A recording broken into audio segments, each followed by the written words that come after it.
मुगल साम्राज्य के कमजोर होने के साथ साथ स्थानीय राजनीतिक और आर्थिक शक्तियां सिर उठाने लगी और अपना दबाव बढ़ाने लगी।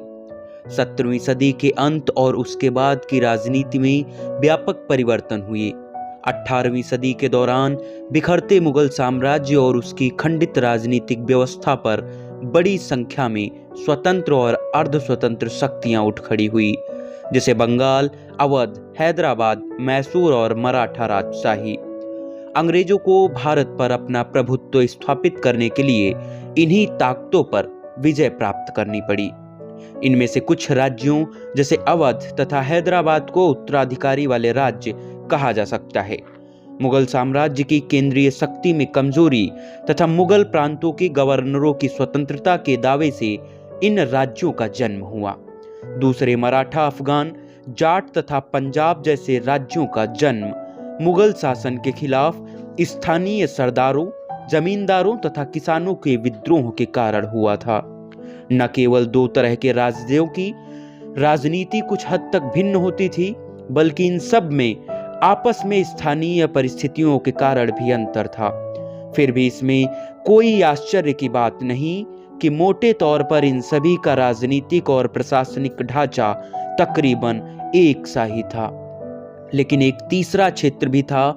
इनमें दक्षिण पश्चिम तथा दक्षिण पूर्व के समुद्री किनारों के इलाके तथा उत्तर पूर्वी भारत के क्षेत्र शामिल थे, जहां पर किसी भी रूप में मुगल प्रभाव नहीं पहुंच सका था। मुगल सम्राट की नाम मात्र की सर्वोच्चता स्वीकार कर उसके प्रतिनिधि के रूप में स्वीकृति प्राप्त कर 18वीं शताब्दी के सभी राज्यों के शासकों ने अपने पद को वैधता प्रदान करने की कोशिश की थी। बहरहाल इनमें से लगभग सभी ने मुगल प्रशासन के तौर तरीके और उसकी पद्धति को अपनाया। पहले समूह में आने वाले राज्यों ने उत्तराधिकारी के रूप में कार्यविधि, मुगल प्रशासनिक ढांचा और संस्थाओं को प्राप्त किया था। दूसरों ने इनमें अलग अलग मात्रा में थोड़ा बहुत परिवर्तन करके इस ढांचे तथा इन संस्थाओं को अपनाया था, जिसमें मुगल शासकों की राज्य व्यवस्था भी शामिल थी। इन राज्यों के शासकों ने शांति व्यवस्था बहाल की तथा व्यवहारिक, आर्थिक और प्रशासनिक ढांचा खड़ा किया। निचले स्तर पर काम करने वाले अधिकारियों, छोटे मोटे सरदारों तथा जमींदारों की ताकतें कम की और इस काम में इन सबको अलग अलग मात्रा में सफलता मिली।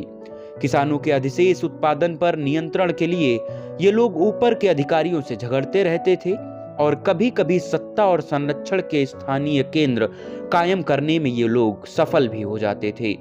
उन्होंने इन स्थानीय जमींदारों तथा सरदारों से भी समझौता किया तथा उनको अपने साथ लिया जो शांति और व्यवस्था चाहते थे। आमतौर पर कहा जाए तो अधिकांश राज्यों में राजनीतिक अधिकारों का विकेंद्रीकरण हो गया तथा सरदारों, जमींदारों और जागीरदारों को इसके कारण राजनीतिक और आर्थिक शक्ति की दृष्टि से लाभ मिला। इन राज्यों की राजनीति लगातार गैर सांप्रदायिक थी, धर्मनिरपेक्ष बनी रही, क्योंकि इन राज्यों के शासकों की आर्थिक तथा राजनीतिक प्रेरक शक्ति समान थी।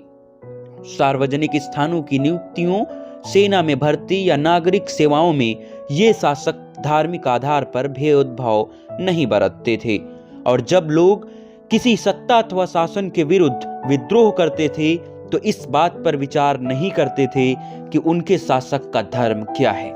इसलिए इस बात पर विश्वास करने के लिए कोई आधार नहीं मिलता कि मुगल साम्राज्य के पतन और विघटन के बाद भारत के विभिन्न भागों में कानून और व्यवस्था की समस्या उठ खड़ी हुई और चारों ओर अराजकता फैल गई।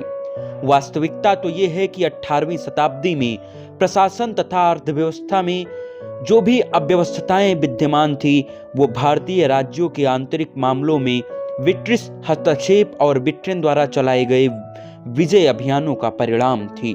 हाँ, ये बात सही है कि 17वीं सदी में जो आर्थिक संकट शुरू हुए थे उनकी रोकथाम इनमें से कोई भी राज्य सफलता से नहीं कर पाया।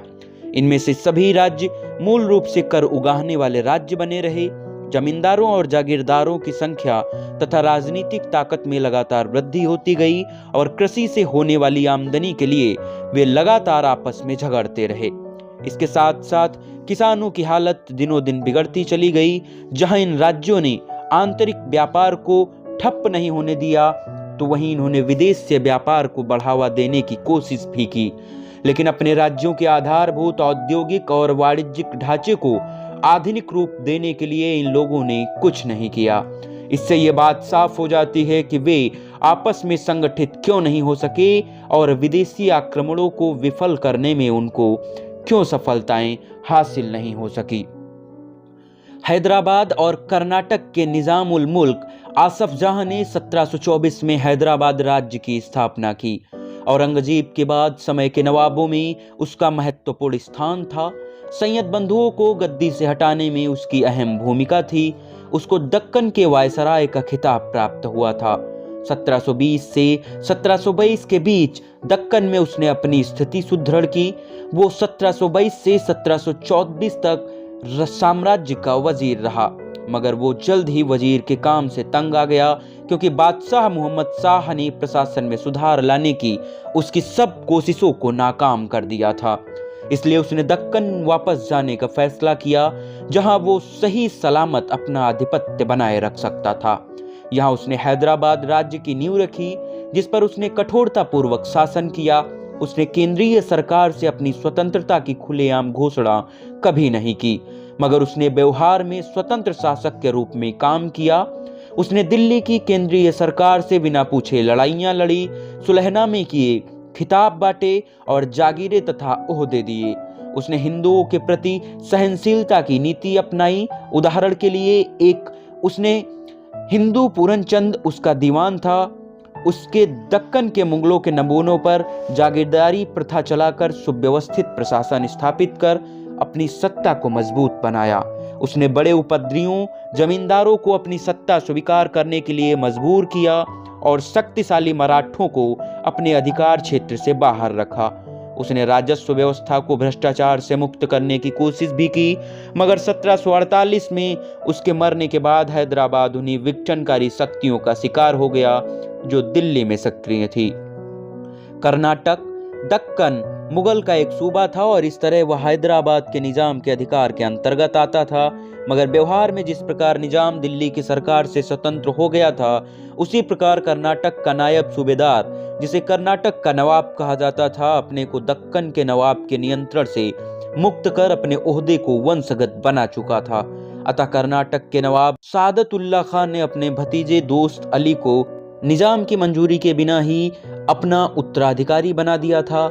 आगे चलकर 1740 के बाद कर्नाटक की स्थिति नवाबी के लिए बारंबार संघर्षों के कारण बिगड़ी और इससे यूरोपीय व्यापारिक कंपनियों को भारतीय राजनीति में प्रत्यक्ष रूप से हस्तक्षेप करने का मौका मिल गया। आगे की स्टोरी में बंगाल की स्थिति कैसी थी, इसको बताने का प्रयास करेंगे।